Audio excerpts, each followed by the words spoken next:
I mean, I didn't really know what I was doing, but in reality, I knew what I was doing. It just, I had all these people, all this peer pressure, just like with the cocaine, or whether I was doing the needles with the various, well, yeah, obviously heroin, but I was pregnant, so I was just, my hormones were all over the place, and everybody's telling me, get that kid away from the father.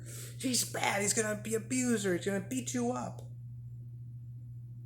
And the guy could hardly even walk. And here I was fighting against my own child, thinking that I was protecting my baby.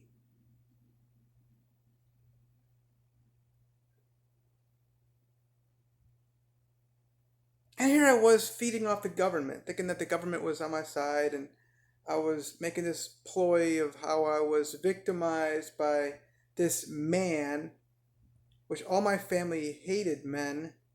So I knew where to go. I knew exactly where to go to get my opioids, my weed, especially medical weed. I loved it. I thought, and a lot part of me was thinking I was doing the right thing with regard to, oh, okay, so it's approved by the doctors, the states like it, it's okay. I tried to justify all the crimes I was committing by using my child. And actually, reality is, I mean, if you look at slavery, I was turning my child into worse than a slave. I had it in my mind. I knew what I wanted to do. Just like when I picked up that pipe, or just when I, picked up that drink. And we hear all the time in here, if you don't pick up, you can't get high. I knew if I got pregnant by this man, I could use him and manipulate him and get whatever I wanted out of him because he'd be desperate just to be with the baby.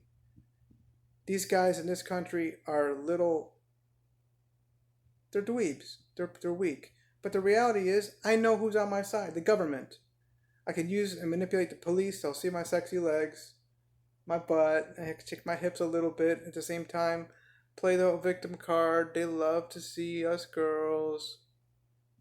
Just like they love all white men. Police love it. They love it. And the reality is, I don't even need a file report. Just walk over to Children and Family Services and start collecting my check. But then I find out which states are going to, pamper me the best when my baby's getting older. And I could even use my baby too to get other kind of government money because the government doesn't really verify anything. So, yeah, we obviously, I've had a lot of girlfriends around me. They all protected me. They like, huddled all around me to make sure that I would stay away from the man, keep the child away from the man, because that's the worst thing. If a lot of my girlfriends, they told me the experience how they lost their baby, and there goes any of their money that they would get, any of their drugs. There goes the drinking days. I mean, the next thing you know, we're on the streets, and a lot of my girls have done that. I mean, I could give you all these stories, but I've been sober now for however long they say they've been sober. A lot of them you don't even know if they're really telling the truth. Me, yeah. I did make another video. The previous videos, I was, it was like the first week, maybe the 7th or 8th of April 2017. I smoked weed, and it would definitely hit me. So I got in the car from Denver, and I drove out, and I think it was Kansas when I got on I-70, and went out east to Ohio, and I was stoned while I was driving. It just knocked me out. That's the only time I really had an effect of weed in my body since like 2000 or maybe 1999 or something like that. Like I said, I only smoked pot, like only. You shouldn't even smoke it once. Um, I don't know, maybe 3, 4, 5 times, 6 maybe. So I smoked also. I talked about this with that woman from Jamaica. Pictures are on Facebook. Oh my God, can't even think of her name right now. But anyway, this was, I met her at Taco Bell, and we hung out for like 2 days, and then she disappeared. Let's see, Erica. Yeah, yeah, yeah. But this was Memorial Day weekend 2018. She had it in the car. I smoked like a little hit of it, and I don't think it even did anything to me.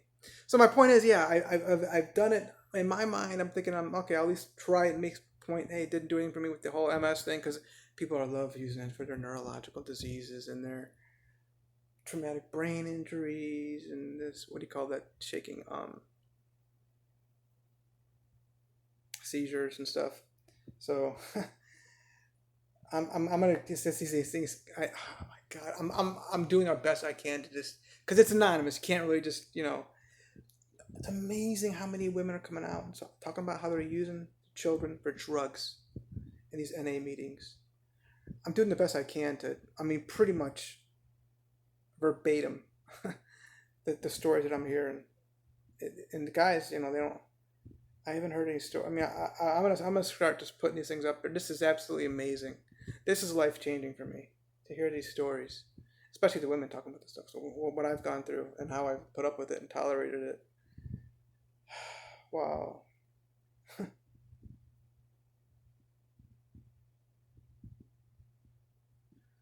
The police are not allowed to be there. You can't really put these people under surveillance. They're really coming together for treatment and meeting, and they're showing signs of growth. So you can't. I mean, really though, these are some serious crimes that are being admitted to.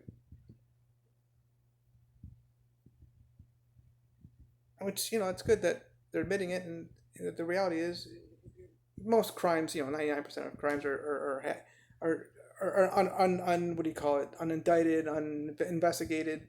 Just for some reason, some of them are actually, go to trial, and some don't. Well, what the reason is, community panic, I guess, right? Oh my god, oh my god, to hear these things, it's like, wow, it makes so much more sense. And they're not just, these girls aren't running just because of drugs. Don't get me wrong. I mean, they're hiding, and it's just, they think they got control over the man, and that elevates them to a whole new level. I mean, I'm hearing this stuff. Whoa. I don't like to go to more than like 3.5 minutes, really. I'm up over 7 minutes here. Thank you.